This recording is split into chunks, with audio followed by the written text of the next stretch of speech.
Boxing Truth here, back with another video. Make sure to smash that like button, subscribe, all that good stuff. Some post-fight thoughts for tonight's Showtime main event. Subriel Matias against Jeremy Ponce, Argentine fighter, for the vacant IBF 40-pound strap.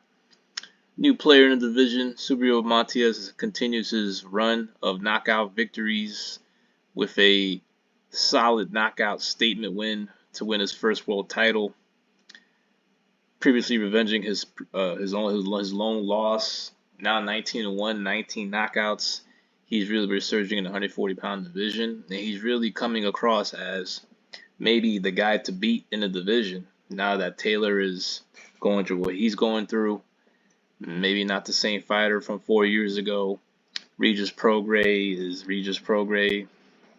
You know, he's still a capable fighter. It can be dangerous, but Subriel Matias just might be the boogeyman at 140 pounds when it comes to all the current champions. Very dangerous fighter, still fresh, battle tested.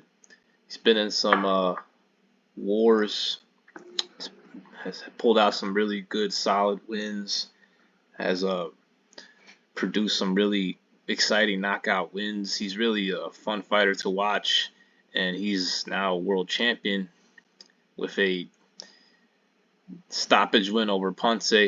I'll be honest, I never heard or even seen Ponce fight until I did some research for this fight, and Matias by stoppage was the clear play here. I'm just one leg away from getting my money. Just need a Makabu to beat Badu Jack, which I believe is going to happen. But Matias by stoppage was the play. All you needed to do was watch highlights of Ponce's victory over Luis Ritson, and you could see why Matias was a significant favorite, and you could see why he was favored to stop Ponce in this fight, though you could have gotten a lot better odds if you was bold enough to take Matias by stoppage. But it was a simple bet. You know, Ponce, he doesn't have great power. He is not a fluid boxer. He's really a guy that likes to be in the pocket. He throws a lot of punches. He's fluid with his punches. He throws a lot of shots, but he's not very fast. He's not defensively blessed, and he's there to be countered. He's there to be hit, and he's a big target, which is why this fight was a good fight in terms of action. The styles meshed well. Ponce came out very fast. He's a volume guy, but he doesn't have big power, and he's there to be hit. And Matias, he has the better firepower. He's the more dangerous fighter, the stronger fighter, stronger puncher, and he's just a better fighter too. He's tougher. You know, he's stronger. He's more explosive. He's more powerful, and he's just a better fighter at this time, and he showed it. A little surprised about the stoppage. I expected Ponce to come out for the 6th round. I mean, he was getting hurt, he was getting tagged, and Matias was starting to get into a groove. So the result was not going to be in question, especially after that knockdown. You could see it coming.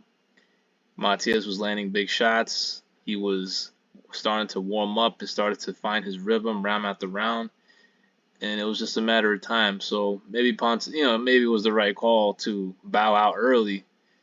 He was only going to take more punishment, but with the title on the line, an opportunity like that, you got to go out on your shield sometimes. But maybe they knew he was going to take a beating and they pulled him out. So he'll live to fight another day. He's still a young, fresh kid, can improve, but right now is Matias's time, and he's gonna be a dangerous guy to beat, man. If I'm a big name in the 140-pound division, I'm not trying to fight this guy unless I get a big payday. You think Regis is gonna want to fight this guy? Fuck out of here. Teofimo ain't gonna want nothing to do with him if he beats Taylor. So we'll see what's next for Matias, man.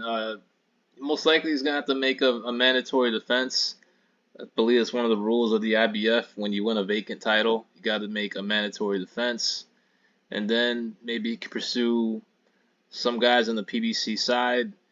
Obviously, the fight to be made at 140 is Matias against the other 40-pound champion, Dominican guy, Puello, who's going to fight Rolly Romero. So if Romero wins that fight, imagine a Matias Rolly Romero fight at 140 pounds. That's going to be explosive. That is going to be action packed, and it's going to be must see TV. And it's a hell of a fight, man. But who knows if Romero beats Puello? I would pick him to beat him, but Puello is. I gotta do more research on Puello.